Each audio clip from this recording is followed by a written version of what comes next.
یو محترم ورور دا پوښتنه کړې ده دعوت ته ولیمې شرایط څه دي او د هغه اندازه او موده د څو ورځو پورې دا کیږي. الجواب حامده و مسولیه، دعوت ته ولیمې کول دا سنت دی.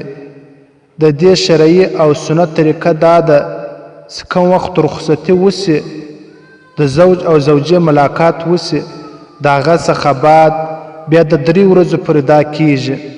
د 3 ورځو څخه ما بعد بیا نسته. په حواله سره مرکات المفاتيح جلد نمبر 2 صفحه 366. قيل إنها تكون بعد الدخول وقيل عند العقد وقيل عندهما، واستحب أصحاب المالك رحمه الله أن تكون 7 أيام، والمختار أنه على قدر حال الزوج. فتاوى علمگيري جلد نمبر 5 صفحه 323. صحيح البخاري جلد نمبر 2 صفحه 200.